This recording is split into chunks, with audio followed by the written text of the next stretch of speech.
former counselor to President Trump, and my very dear friend Robert O'Brien, former national security advisor. Don't be scared. I'm not going to throw a lot of stock market questions at you, although I think you could both handle it. But the fact is, Kellyanne, I think there's a link between this 700 and something points today, 200 yesterday. Come on, after what happened over the weekend, after Mr. Trump's providential, God-given recovery. And I love the Caterpillar tractor story. They're leading the index. They're up almost 4 percentage points today.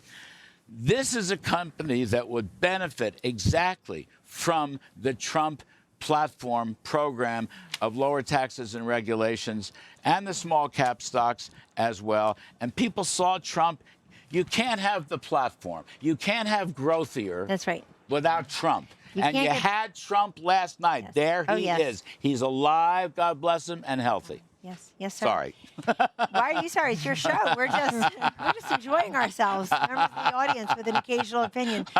Larry, you're right. And by the way, whenever I hear people say, I want Trump's policies without Trump's personality, guess what? Good luck with that. Yeah. You don't get everything that you just described, and those trade deals, and Iran on its back, and China contained, and Kim Jong-un not shooting off his nukes, and Putin not invading or annexing sovereign nations. All of that. NATO is saying maybe I should pay a little bit more to the common defense. All of it, the secure border. You don't get that without a personality of a leader, a commander-in-chief, and a president who is resolute, who is determined, who is strong, not arrogant, strong, determined, not authoritarian, like they say. And everybody saw that last night. You saw, I think, a humble, subdued Trump who's grateful to God that he's here among us. Now, the markets love it, but so does everyone else. The betting markets like everything coming up Trump. That's right. That matters a lot.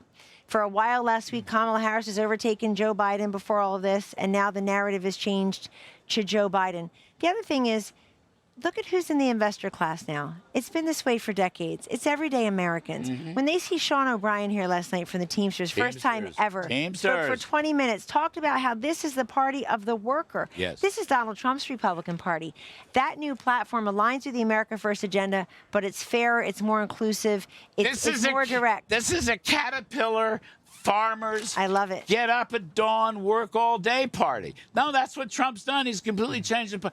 Robert O'Brien, you've made fortunes in the stock market. I hope you're along the index going into this. I wish. But really, Kellyanne makes some great points. I mean,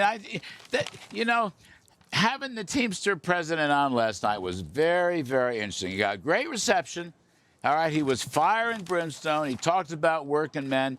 Down here on the convention floor, that's what you've got. It's a brand new GOP. What you thinking? I'm thinking energy, Larry. We know we're going to add 2 million barrels a day. Yes. A day. We've been talking about this on your show for years now. Think about a million for the Keystone Pipeline, 25 miles of pipeline. All the guys building the pipeline, they're finishing up. Then we'll get 1 million barrels a day into Houston from Canada, North American oil.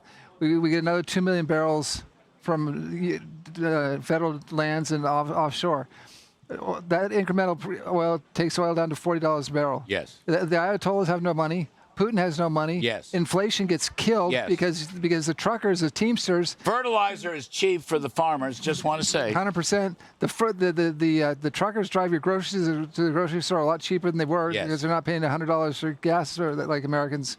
So inflation goes down. This is an energy, and in Caterpillar, I think Caterpillar is going to be selling equipment, earth moving equipment to all the pipeline guys and all the oil. It's the quintessential American company. People that work with their hands and they wear hard hats or they wear Caterpillar baseball hats and they drive tractors and all these fabulous fine. They're part of the Republican Party now. It is the quintessential American company. All right. So oil and gas, it saves us overseas and saves us at home. The Iranians have been after you for years. Yeah. You had Secret Service detail, but you tell me you just launched Secret Service detail.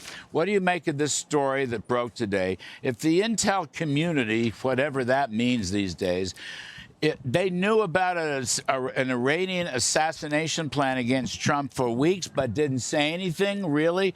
Are they just trying to cover their ass, or is this for real? Or maybe we need to change the entire intelligence community. You're in the thick of it, former national security advisor. What you think? It's for real. Chris Wray's been telling, every time he testifies before Congress, he's been telling everyone that there are more red flags than he's ever seen in his career. This is the FBI director, and the FBI's had its problems, but one thing he's not going to get caught out on is this.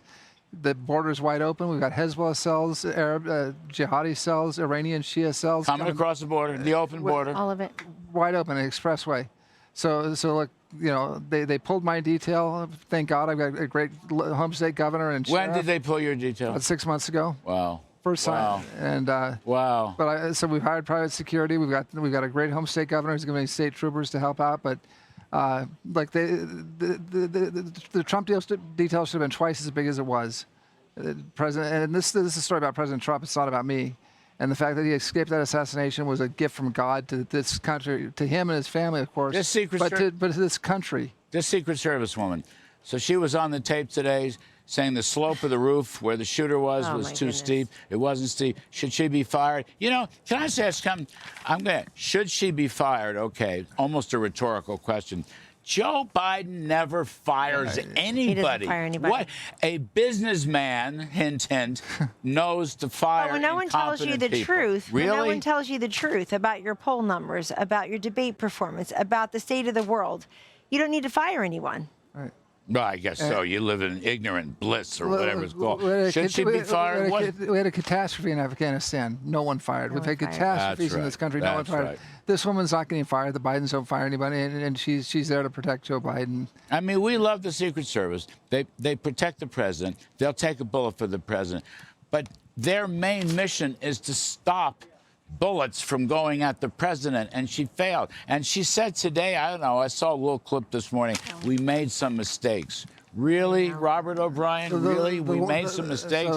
I would say we made some mistakes keeping her. The line agents of the Secret Service are the most dedicated men and women in the world. They'll take a bullet for you. I was so grateful to have them protect me for 4 years, but the leadership is showing it's problematic. Kellyanne, last 40 seconds. Tonight is safety and security night.